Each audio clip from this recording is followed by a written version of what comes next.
introduce our speaker. He must be a real showman because there's this big buildup. First, last night his plane canceled for mechanical problems. Today, hours of delay for weather and more mechanical problems. And he's finally here. Professor Pedro Ontaneda from Binghamton University. His PhD he got at SUNY Stony Brook under Noel Jones. He apparently had several different postdoctoral positions, but he's been at Binghamton for about 10 years now. And he's going to speak today and tomorrow and Saturday about Riemannian hyperbolization. So we're glad you're here. Thank you to the organizer for the invitation to speak here. I'm glad to be here finally. And I'm sorry I missed the talks today. Okay, so in Euclidean geometry, we know that a triangle, then the sum of the angles of a triangle, let's call this triangle delta. Sum of the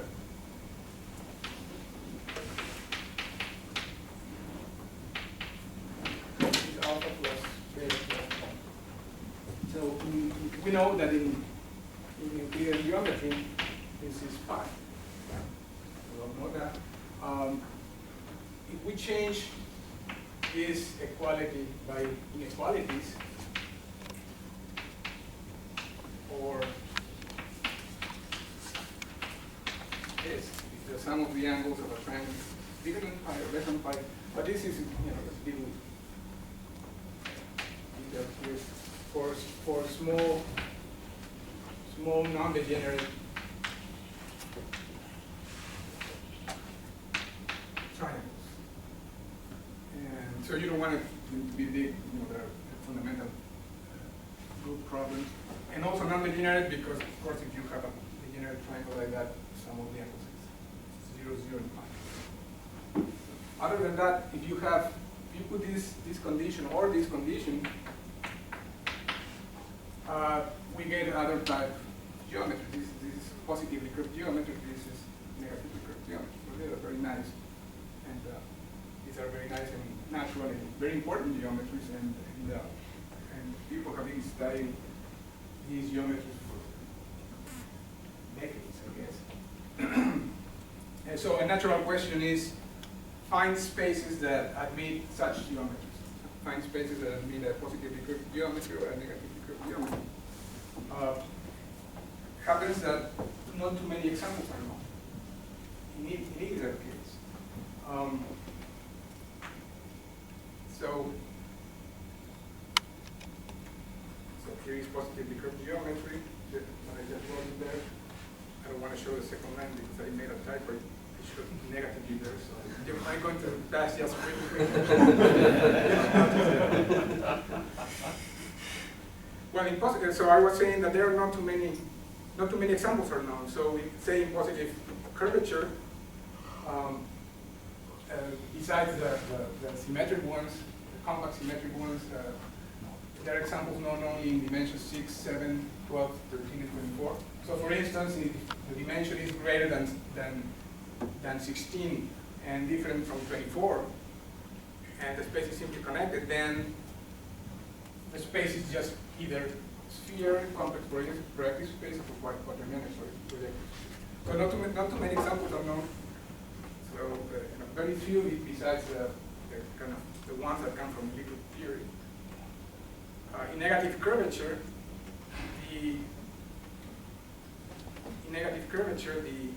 the lack of examples is perhaps, arguably,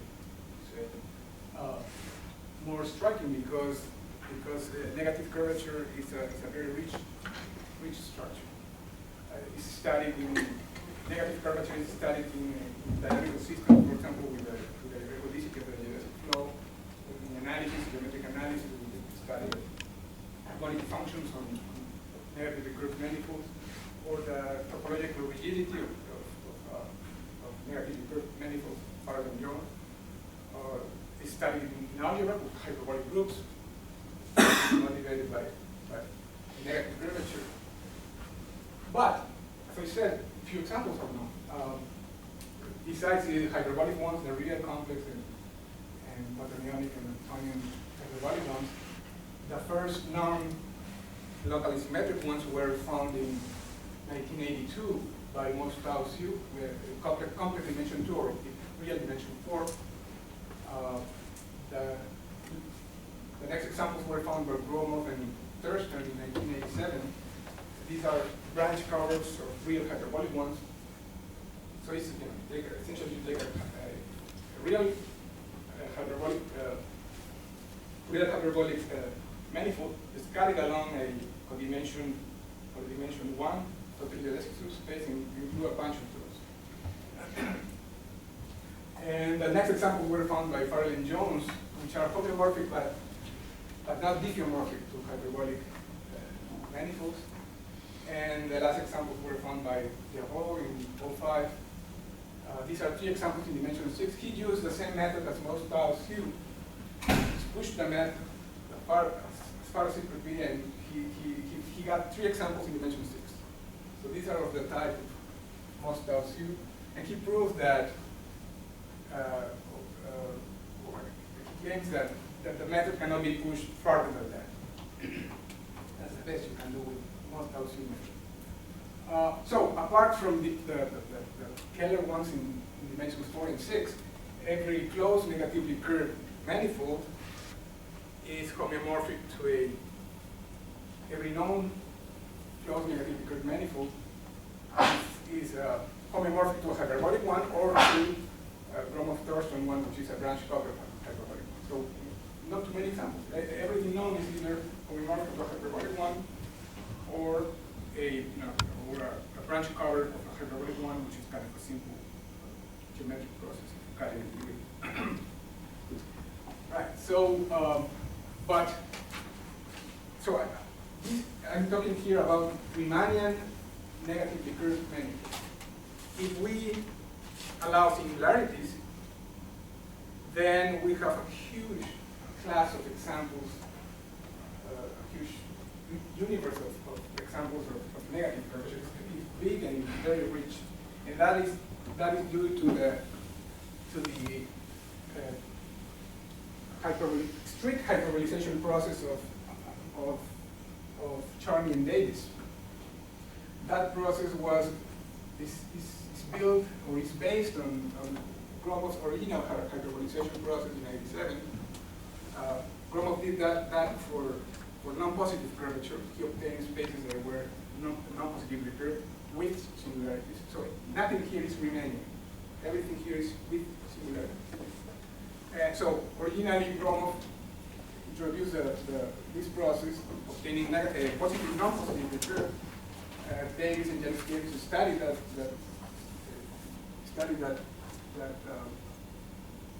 Gromov's hyperbolization process, and later Charney and Davis managed to make this construction not just non-positively curved, but negatively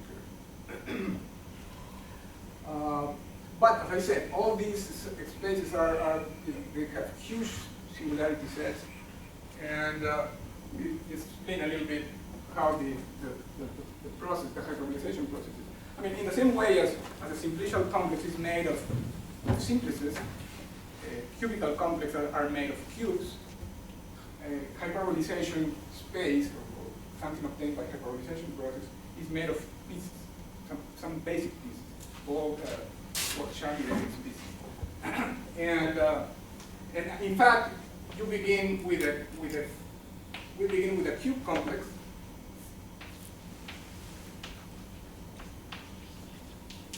And so that there is a basic. So this is a K cube, which is 0, 1 to the K. Over this cube, you have a map in a space.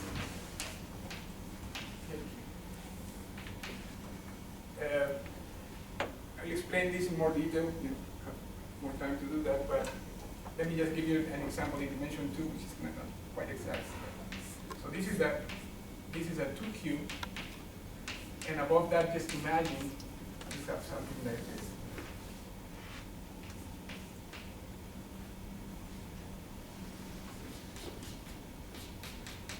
Now, suppose you have a cube complex here, and I'm going to obtain here a space that is built from this pattern. Say that the cube complex is made of 4 squares. Just glue 4 squares. Right, so I'm just drawing this like that in perspective. And you replace each of these by one of these pieces. What you get, of course, is so here you have a handle, handle, handle. And you do all these maps and you get a big map from here. Essentially, that's a hyperbolization process. Now, you know, this piece is much complicated. In higher dimensions, it's much more complicated than just that. But in dimension 2, actually, you can take that, maybe a higher genus here. But anyway, don't worry about that. But you know, so you have the cubes down here that form some pattern, and you replace each cube by this piece, and you get a big thing. And modular details, in general, you get something that is negatively pure. So it's a very simple, you know, like it has kind of a Lego flavor pieces. Any pattern that you take is going to be negatively pure. Essentially, any pattern that you make. Now, the metric is not, in general, Riemannian. Of course, this is the case, pretty much the only case in which it is actually. But you know,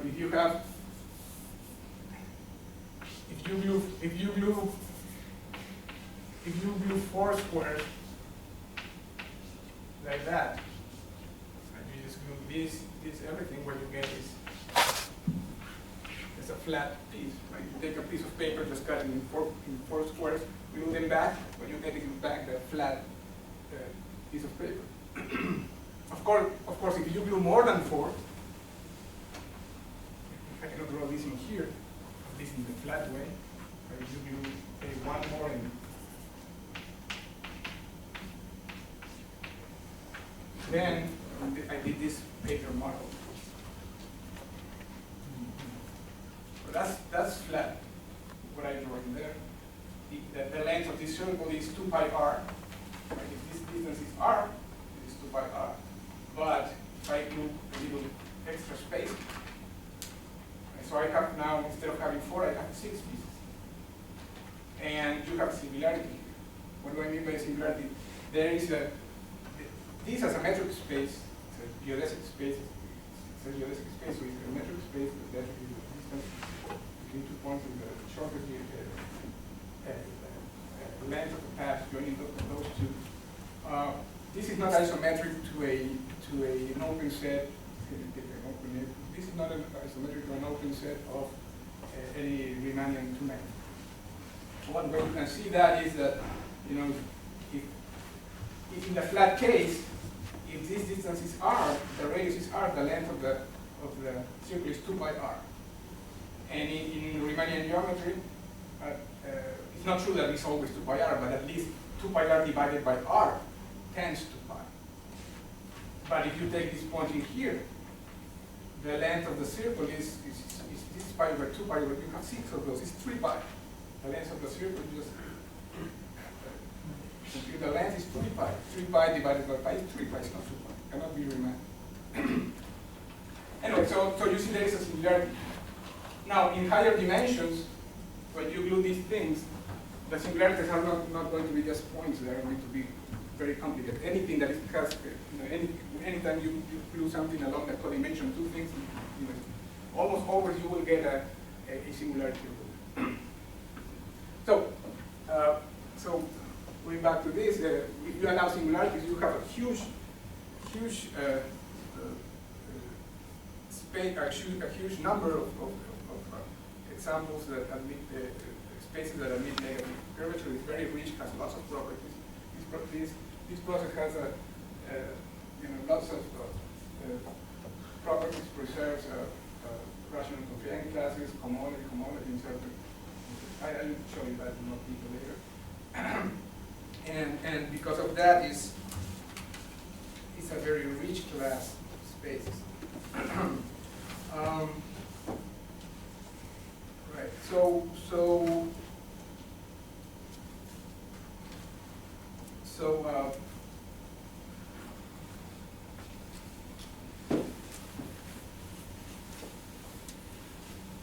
in some sense, here is the world of Riemannian negative curvature. I'm going to write K negative for negative curvature. The world of negative curvature with singularities. Much bigger. And actually, if we relax regularity, we can consider negative curvature in the algebraic sense, like hyperbolic groups. And it was proved, I think, by Olshansky, that in some sense, almost every group is hyperbolic. So negative curvature in the algebraic sense is generic. Negative curvature with singularity is huge, but the nice and precious Riemannian negative curvature is very small. So a very natural question is, can we do this? Can we extend this, make it bigger, by making this process Riemannian? And the main theorem of my talk, and all three talks that I'm going to give, is to show that that can be done. So theorem, hyperbolization, or strict hyperbolization.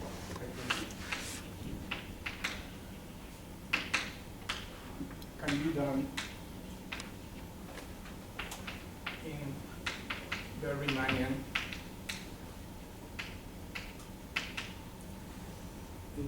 sense. So, actually, what I'm going to show is that all the singularities that are obtained by the Charlie Davis hyperbolization process can be smoothed out. And smooth that out and make everything Riemannian. Now, the proof is very long, so I don't expect to do every all details here, but I will try to give a good picture of what's going on. Here's the main theorem. That's a kind of a short version of the theorem. Here is the more specific version of the theorem. So and I forgot to mention, we can do this process not just Riemannian, but with curvature as close as -1 as anyone wants. So that's what I put the epsilon here. Suppose you get any manifold, any smooth manifold here, and an epsilon positive, as small as you want. Then there is a bigger manifold up here and a map going down. This n is just the Charlie Davis hyperbolization. And now that has a metric that is Riemannian. It's not Riemannian with singularity, it's Riemannian and with curvatures as close as -1 as you want, epsilon close to -1. And these are the properties of hyperbolization. Pedro, can you remind me, does the Charlie Davis construction output manifolds, or yes. does singularities become so bad that you don't even have a manifold? No. If you begin with a manifold, the hyperbolization gives you a manifold. Okay, and then that. But if you begin with anything else, then you get whatever. Okay. But if you put here a manifold, you get a manifold. Okay. If you put a smooth manifold, you get a smooth manifold. Now there is a bit of a thing here because the smooth structure is not it's not clear from the paper whether there is So this thing is made of smooth pieces. Like these pieces in X, you know, the pieces are hyperbolic manifolds with boundary corners that you put in. So each piece is nice and smooth. So naturally, this is piecewise smooth in the sense that each piece is smooth. Now, if you have a smooth structure on this thing here, and then you can ask whether this piecewise smooth structure is compatible with the smooth structure. It's like having a smooth triangulation of a manifold. But you can have a triangulation and a smooth. They kind of they may not be related. But if each piece is the inclusion is of each piece is a smooth embedding, then they are compatible. It's not clear whether what they do is that the piecewise hyperbolic structure is compatible with the smooth structure they do. They construct some smooth structure with nice properties, but it's not clear that these two are. But what I do in here, I had to do some extra work to make them compatible. I had to change the smooth structure here and here to make them compatible. It wasn't easy, but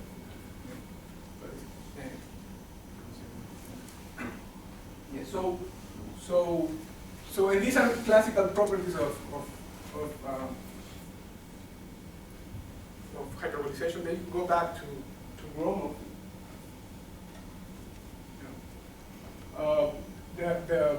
The map is onto in homology. I mean, the idea why it's onto in homology is actually quite simple because you just take a class here represented simplicity by as a sum of simplices, formal sum of simplices. Now each simplex maps to some piece here. So each simplex is replaced by a piece. So if you have kind of a cycle here, well, you just put those pins here. You have a cycle here that maps to this one. Onto in homology. And then if you disorient, you use concurrent, and then you get that this is injected in cohomology. And the last property is that it sends rational concurrent classes to rational concurrent classes.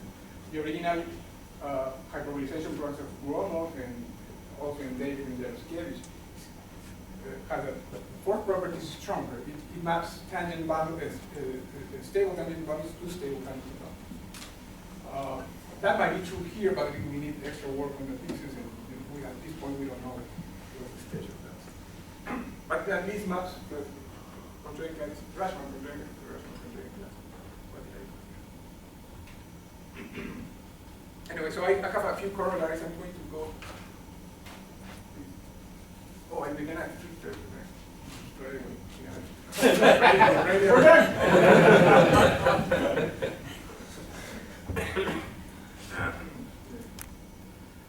And this is the addendum to the main theorem. This is what I said, that the manifold N is just a hyperbolization of M. And then we have a few corollaries here.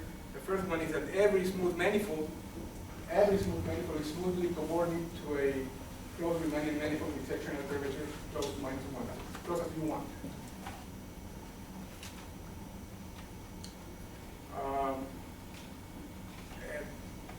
Yeah, that's another corollary. Every homology ring of the finite CW complex embeds in the homology ring of closed Riemannian manifold with sectional curvatures. There. Another one there.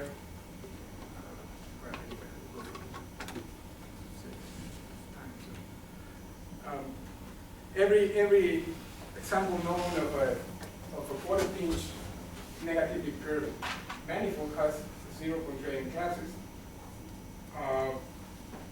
But now using hyperbolization, we can find examples of manifolds with less than quarter-pinch, actually with curvature as close as -1 as you want, and non-zero contrarian classes. And the way you do it, you just take any manifold that has non-zero contrarian classes, any, like CP2, and hyperbolize that, and that's it. Because you remember in that main theorem it says that the contrarian classes of this map injectively in the contrarian classes in here, non-zero here, that's it. You get an example. And actually, anytime you do that, you just get a new example of a negatively curved manifold. That's what it says in here. All manifolds in corollary 4 are new examples of cross-negatively curved manifolds. So that's mentioned here in corollary 5. So if, for example, you take the CP2, hyperbolize that, that example wasn't known. So it's a new example.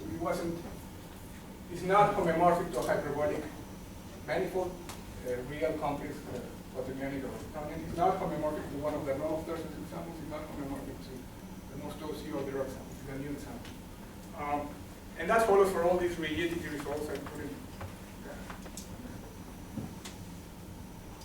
So this corollary 5 follows from this middle layer there. It follows from all these big results. Novikov, topological invariant operation in the same classes, the quarter pinch rigidity results of a bunch of people, Hernandez, Yao, Zeng, Roulette, Gromov, and Mox Union. Essentially, they are rigid, so they cannot be homomorphic to those.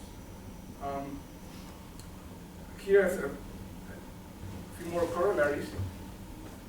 For that, I made a little bit of notation. I say that a manifold bounds, well, it is the boundary of a compact manifold bound. And if M is flat, oh, I forgot to mention, now that with that theorem, this thing is now much bigger. So it's not equal because I think I forgot to mention that. Let me just go back for just a bit of a detail here that I mentioned, forgot to mention. The main theorem.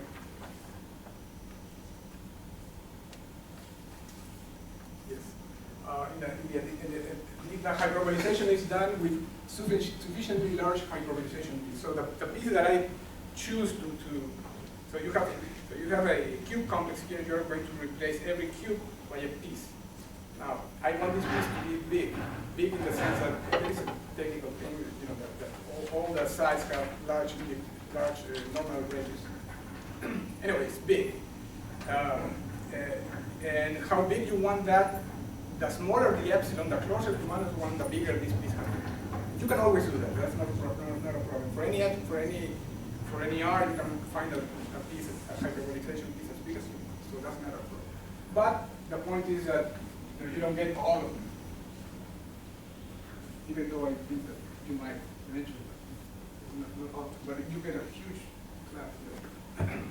So obviously we haven't seen the construction yet, but are there situations where you can characterize when you know that N and M will be homeomorphic?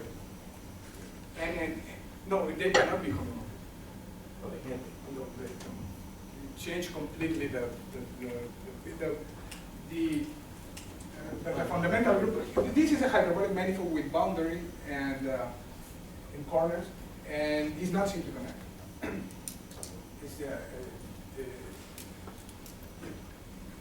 It destroys completely the space. So what the hyperbolization does with the complex downstairs, there is no relationship. Well, I mean, there is no clear relationship in the topology. What the cube complex downstairs gives you a pattern. If you put cubes like that, you're going to put pieces like that. But each piece that you put in there has a lot of topology, different from a constructible space down here. So the topology is very different. But it just gives you the pattern of how you have to do things. Okay, so let me go back to the bounding examples. Right, so I said that a smooth manifold bounds smoothly, well, if it is the boundary, homomorphic to the boundary, diffeomorphic to the boundary of a compact manifold with boundary.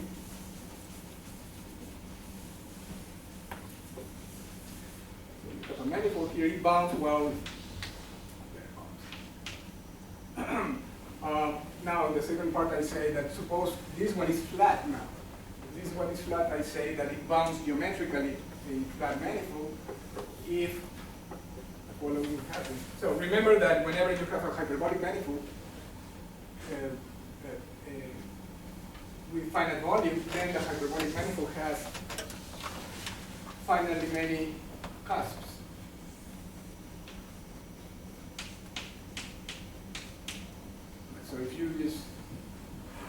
And this is isometric to, or diffeomorphic to F, and F is a flat manifold cross some interval A.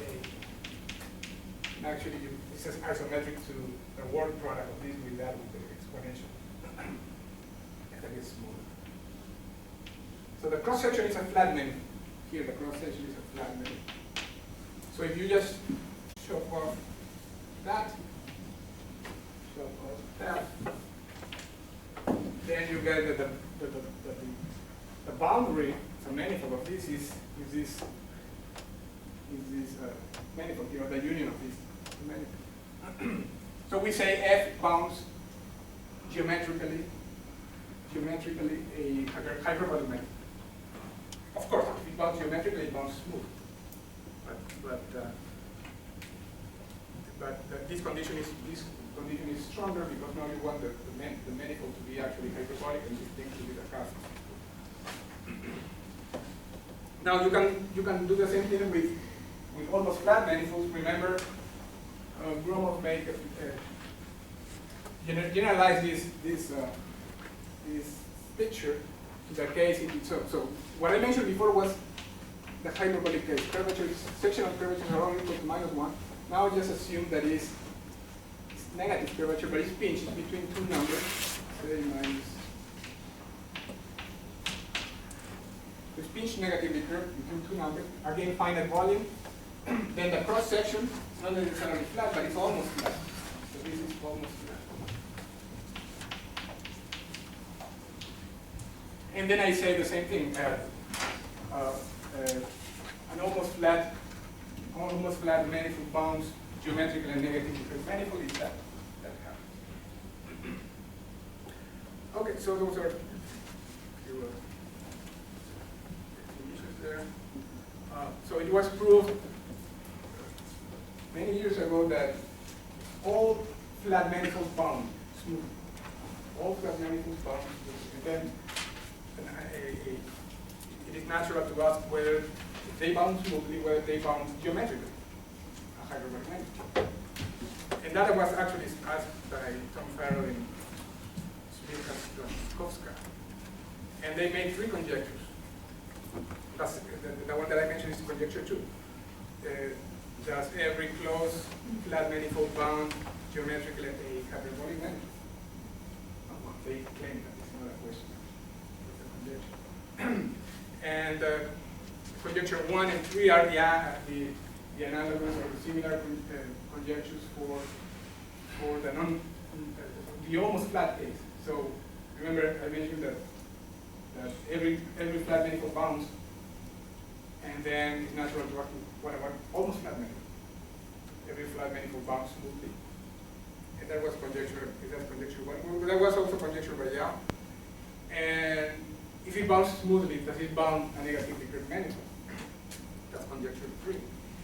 And it was proved that conjecture 2 is false. Even though flat manifolds bound smoothly, they don't bound a hyperbolic manifold always. And an example was given by Long and Reed. They showed that they found, I think, a three-dimensional flat manifold that cannot be the cross-section of a finite volume hyperbolic format. So conjecture 2 is false. But using hyperbolization, what you do, you can prove is that if an almost flat manifold. What was the conjecture 2? Which one? The conjecture 2? So you know that flat manifolds bound smoothly. And the question is, do they bound a hyperbolic manifold, finite volume hyperbolic manifold? If you have flat manifold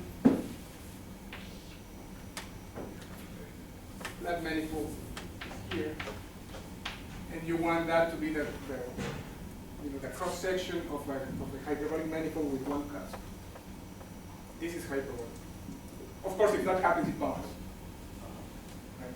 So we know they bound, but we don't know that they bound this nice hyperbolic thing, and that's false.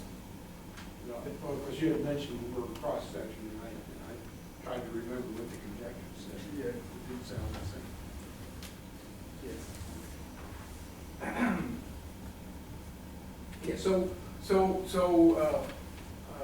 So every flat manifold bounds, and then, but it's not true that it bounds a nice hyperbolic manifold.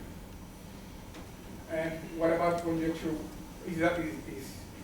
What about almost flat manifold? And it is not known whether every almost flat manifold bounds smoothly. It's not known. But suppose you have a flat manifold, almost flat manifold that bounds, and then using hyperbolization, you can prove that conjecture is false. This is true. That if it bounds nicely as geometric thing. That's theorem. And suppose that almost flat manifold bounds, then it bounds geometrically at negative equilibrium. And the way you do it is actually quite simple because you have your almost flat manifold here. Suppose it bounds something. It may not have any geometry here. Suppose it bounds. What you do is you hyperbolize. There is a way of holding this. The hyperbolization won't touch that. It will make everything negatively curved here. So now this whole thing will be negatively curved. This cone is the same, so you just chop off the cone, you get and then you add the cluster. That's it. In other words, if it bounds something, just hyperbolize that something, and then add the cluster. That's it. So if it bounds, it bounds a nice geometric form. Well, this is just something that some results in the direction of conjecture 1. It is known that almost flat manifolds bound in most cases when it's a Mill manifold and all that. So it's known in several cases. Of course, if you have a manifold Q, any almost flat manifold, if you take any manifold, you cross that with the interval, then it bounds. Of course, it's two copies of a manifold bound something. So what you can do is hyperbolize that, add the cusps, and then you can get any almost flat manifold as being the cross section of a negatively curved manifold, a pinch negatively curved manifold finite volume. But it's not the only one because you have two copies. At least you can do that. So all of them appear as cross sections, maybe not something with exactly what cusp, but at least two.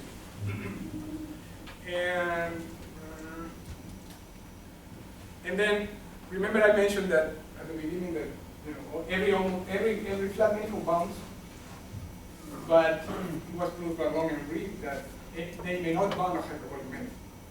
But using hyperbolization, then you can prove that even though they don't bound hyperbolic manifolds, because they bound, you can hyperbolize that and prove that even though they don't bound a hyperbolic manifold, they bound negatively curved manifolds with curvature as close as -1 as 2 1. You cannot get it equal to -1 because of Long and Reed, but you can get it as close as -1 as 2 1.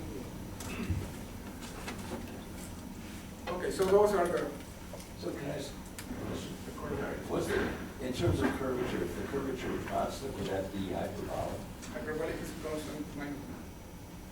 But say it's constant in, well, isn't it just a difference hyperbolic? I just wonder, what would constant sectional curvature? What I said was that you cannot put epsilon 0 here. That's long enough. Yeah, That was actually conjecture. What? Number 2. 1. Okay. 2. Yeah. 2. Okay. Conjecture 2 says, is that true? No, it's not true. But it's true with epsilon as small as you want. Right. What if it were constant with some other constant to -1? Is that hyperbolic? Yeah, because you scale the Yeah, metric. you If scale. it's constant -2, Yeah, okay. you divide the whole thing and it gets -1. So when it's constant -1. Right. All right. So that's the introduction. Now,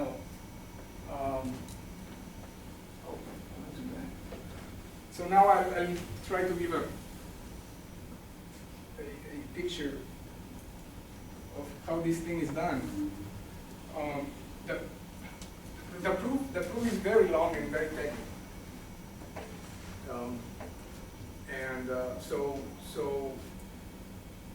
So it's a bit of a challenge trying to choose which things to explain. So I'll try to do my best. So let me begin with just a review of work metrics.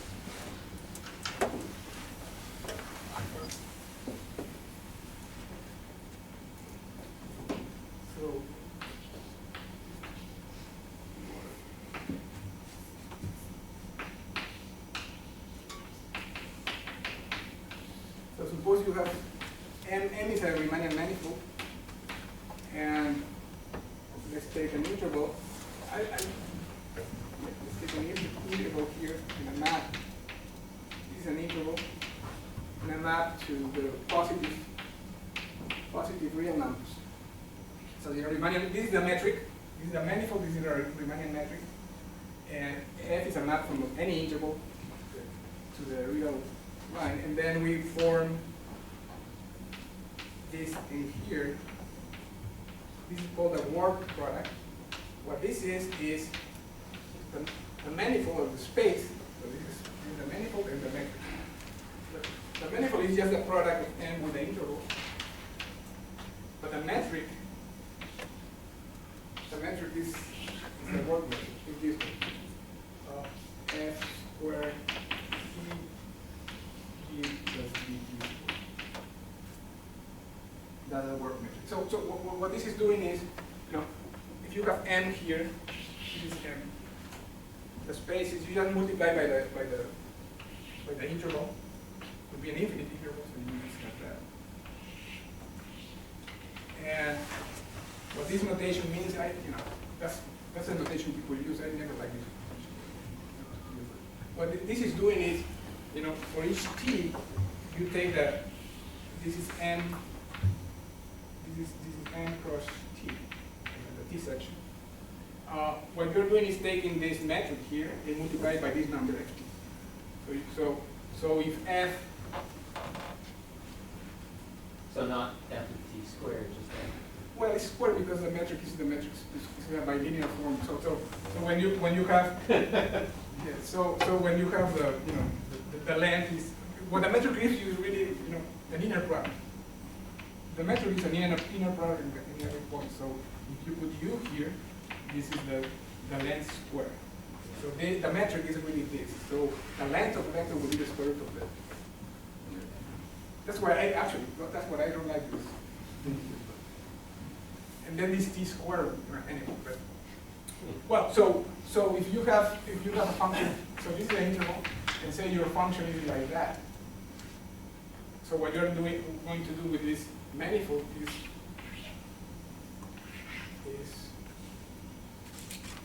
a little bit like a surface of revolution. It's not exactly that. So each fiber is multiplied by f. So if f is big, it's multiplied by this, and then you can get small, big, small.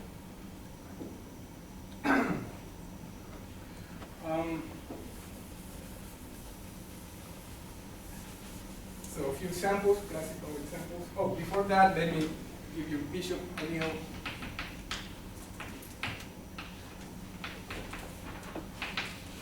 Bishop O'Neill formula. That the sectional curvatures of this metric are related to the sectional curvatures, of course, M, G, and F. And I can give you the formula for that. The sectional curvature of the metric H at the plane, some plane P, is F prime over F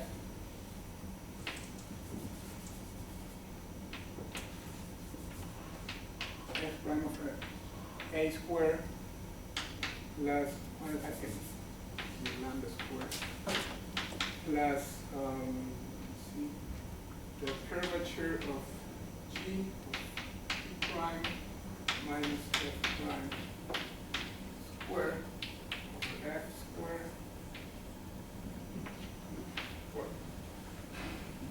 This is not complicated, actually. It's very simple.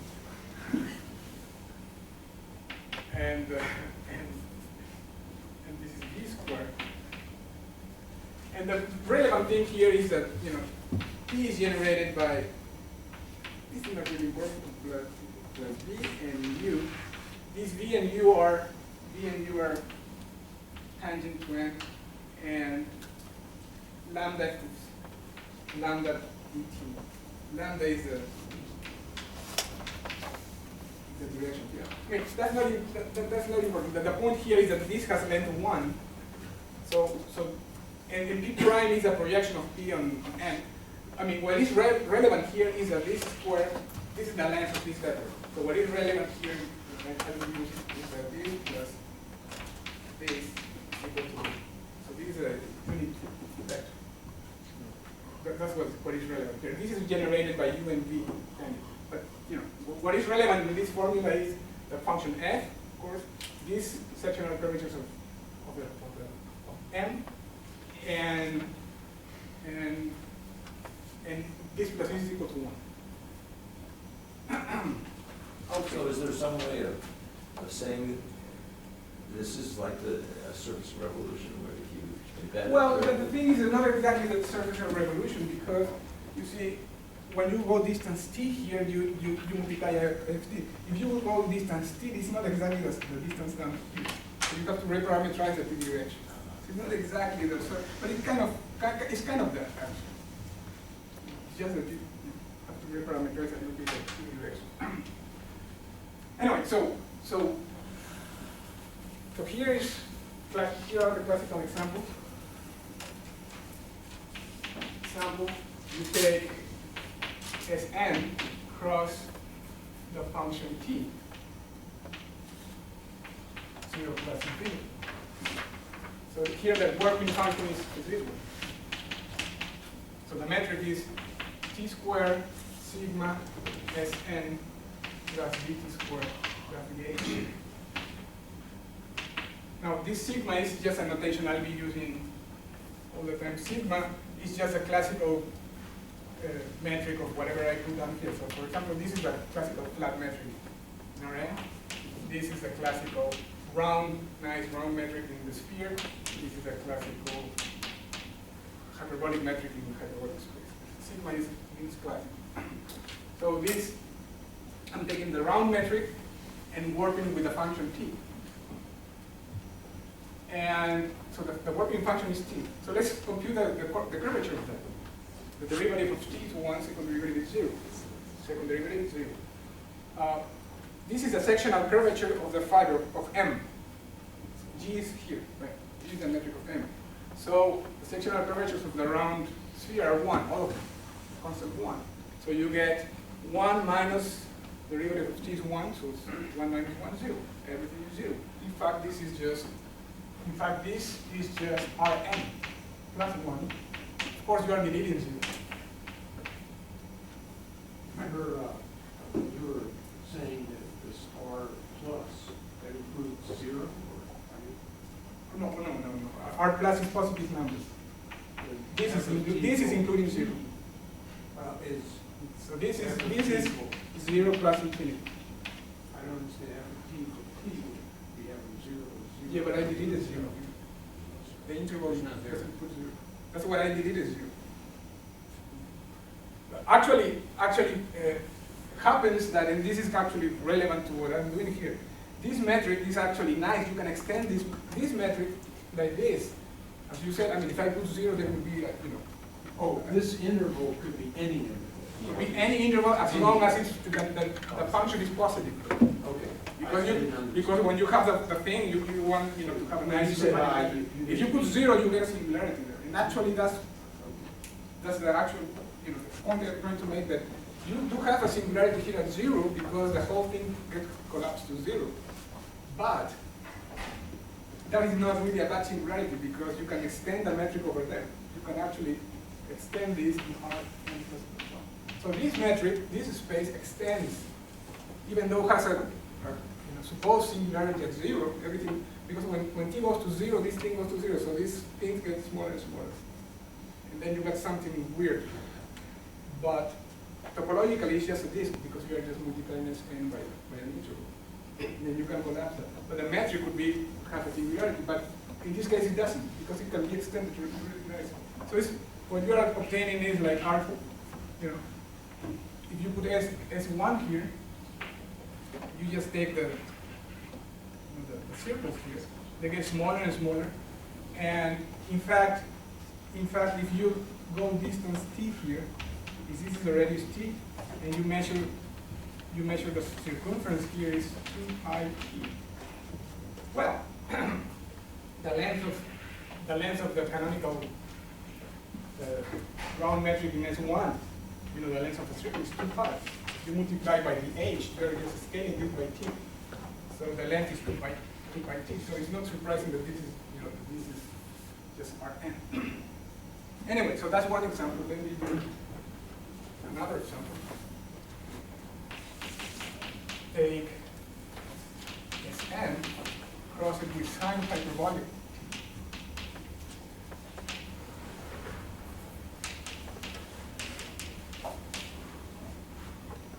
And then the function is, the working function now is sine hyperbolic t. So you put here sine hyperbolic, the second derivative of sine hyperbolic, same function. So sine hyperbolic, sine hyperbolic. So you get,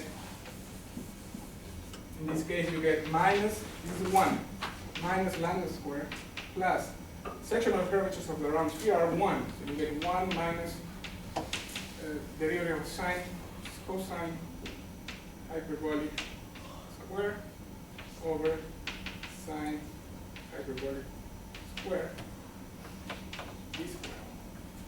But this is minus sine hyperbolic, so this whole thing is minus 1. So you get minus d square, which, remember, we said one of the relevant things is that this plus that is 1, so that's minus 1.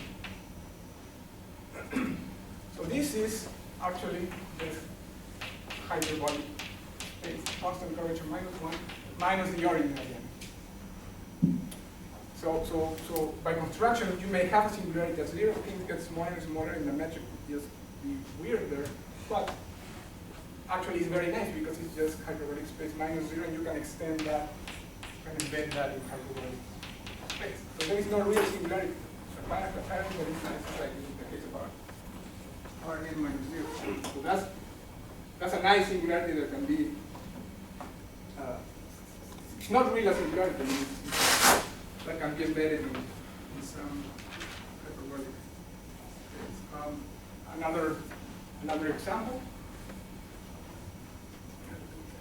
Here, if you have, so let's suppose f is flat, all sectional curvatures are 0, and work that by exponential. So the exponential minus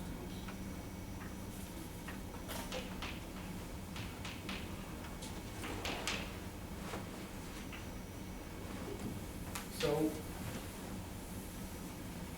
So you are taking here the flat manifold, and then this gets smaller and smaller. So you get something like this. Smaller and smaller. You work with this function. If you put, so flat means all sectional curvature is 0. So if you put here then exponential, the same thing. Second derivative is the same thing. So this is just curvature is 0. I'm assuming f flat, so that's 0. This is exponential. Again is minus 1, minus 1. And in fact, this is the model for hyperbolic manifold. So here the curvature is equal to minus 1. And this is the model actually for finite volume hyperbolic manifolds. The costs are things like this. And the last classical example is R cross R. And cosine hyperbolic space R. You work 1 by cosine hyperbolic. Well, what you are going to get is hyperbolic 2 space. You can just put the stuff in there. You get hyperbolic 2 space, and a bit of a generalization. Actually, you can do also the the same thing for sine and get positive curvature. But let's, so what I did is a more, a particular case of the more general case. So more generally, suppose instead of having n and I, suppose this is n1 with metric g1, and instead of taking the interval, you take any other metric, any other stuff. And so if you take this to be the interval, and this is a canonical metric in the interval, then you got everything I did. But in general, you can also take h as being n squared g1 and g4, and then you put the metric of g2.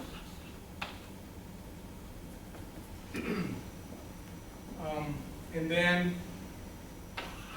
you write n1 plus f n2 is as a manifold is n1 plus n2, and the metric is the work metric. So this is a more general setting in the one I did before. This is more general, it's not just an interval, it's more general. And you can compute the sectional curvatures of this work metric in terms of these two. The formula is not, that's why I said this is nice, because the formula is not nice as this one. They have like 24 terms. And that's bad. and as a, just finish with these examples, a basic example that I've been using is if you take hyperbolic K space and cosine R hyperbolic L space, you get hyperbolic K plus L space. So, and R is what? R is the distance, so R x is distance in HL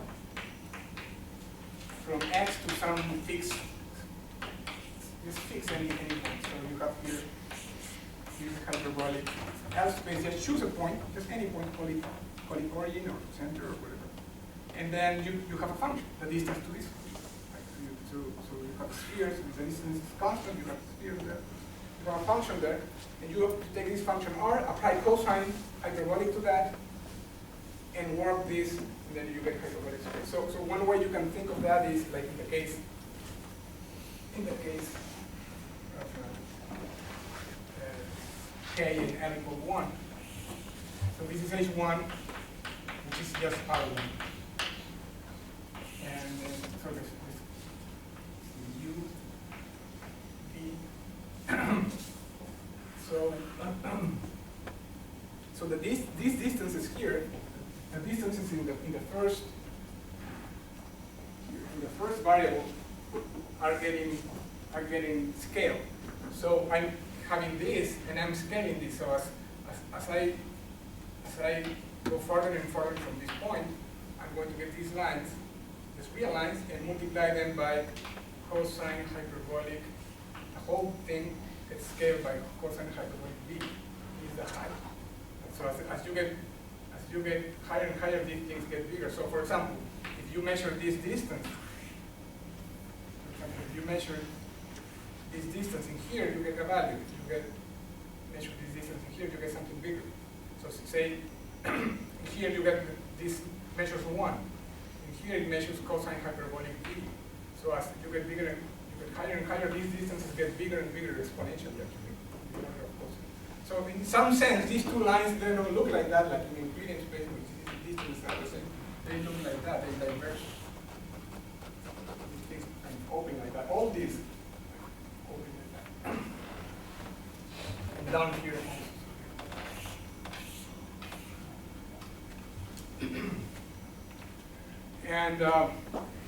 And to finish, what I'm going to do is I'm going to copy this. And I'm going to define a process, a geometric process that I call hyperbolic extension. I'm going to replace this by something more general. A couple of minutes here. with the definition. So that can so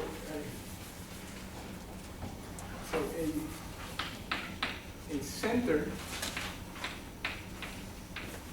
of a center O of a manifold, a Riemannian manifold. So this is the manifold, this is G. A center O is a point O in M such that the exponential map at O, this is the exponential map of G at O that goes from a tangent space O to M is a diffeomorphism. Is a diffeomorphism.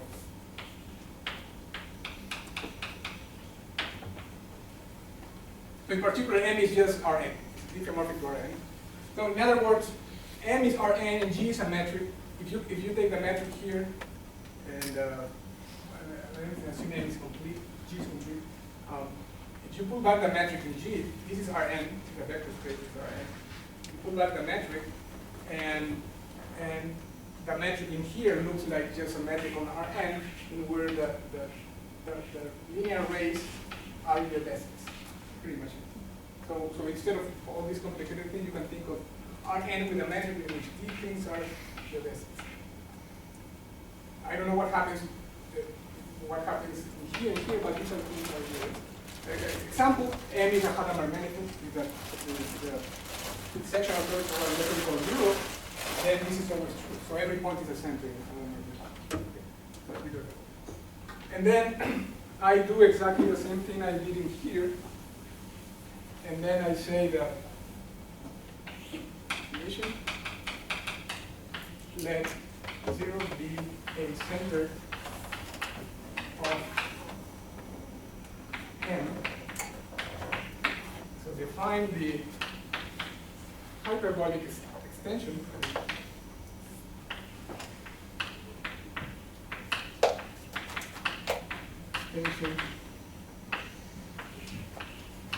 of M of dimension K as just being HK cross cosine hyperbolic R, and you put N. This is, remember, as a space is just a product, and the metric is cosine hyperbolic square R. I'll tell you where R is the distance to the center. And this is sigma H K plus G. That's just the work metric. The work metric of this by that. So, and R is R of X is just the distance in M from X to 0. Well, if you make M hyperbolic space, it's exactly this. So what I'm just doing is replacing this by something more general. That's pretty much it. Just replace this hyperbolic space by something more general. And the reason why I'm doing that is that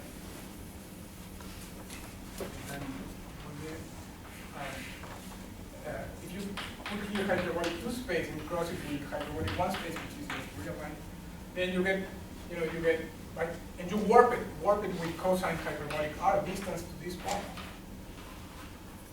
As I said before, you get hyperbolic 3 space. So this is hyperbolic 3 space. You can think of, as in the case of the plane, remember that I said these things go like that. The same thing here, these two planes kind of open like that. Another one is, they open like this. No, they open like that. Well, you do this, and just take the surface of revolution. So these things open like that. So what I'm doing is just replacing this general H2 at some M. That has some kind of a property of like H2, it also has geodesic. And then warp it with cosine. So these things again go like that. But this this cross section is not necessarily hyperbolic space, it's just anything general. And this is a construction, a geometric construction I'm going to do because many of the singularities that appear are of this type when this is singular. So the singularity really happens here and the rest is warped by cosine hyperbolic. So there is a whole bunch of singularity points here, but really the singularity is just in this section. So if I smooth this section, then I solve all these problems using this, the hyperbolic extension. So I would just have to smooth the cross section and then apply the hyperbolic extension, and I will smooth all that. I'll be using that maybe tomorrow.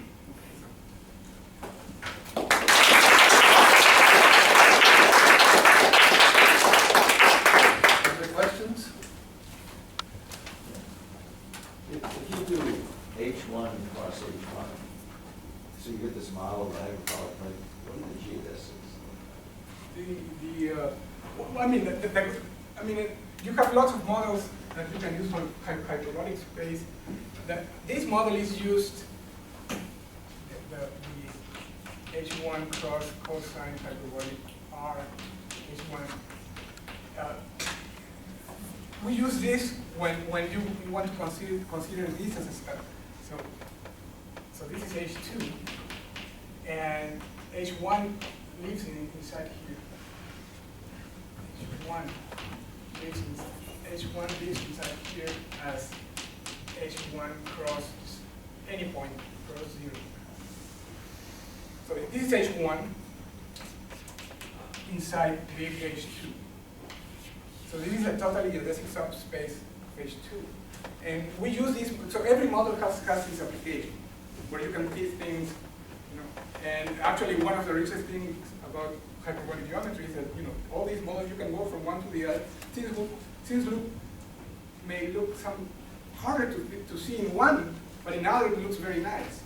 And then you try to see something in here, and then you can play in all of them. This is good for considering this as one of the things that it's good for is that this is a totally geodesic subspace of this, and you want to see how the geodesics emanating from this that are perpendicular to this go. So if you shoot a geodesic that is perpendicular, it goes like that. You shoot another one, if you were in flat space, they will go nice like this. This is just a flat ribbon.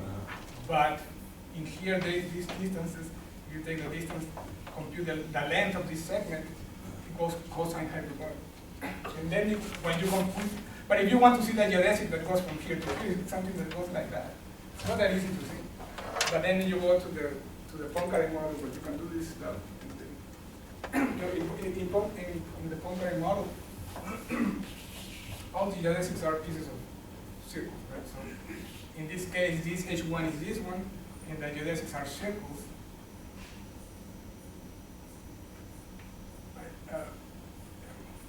It's not that clear that this distance goes to infinity. It does, because as you approach to the boundary, these things go like really fast.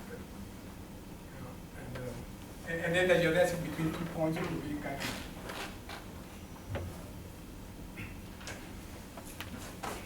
Okay, let's thank Pedro again.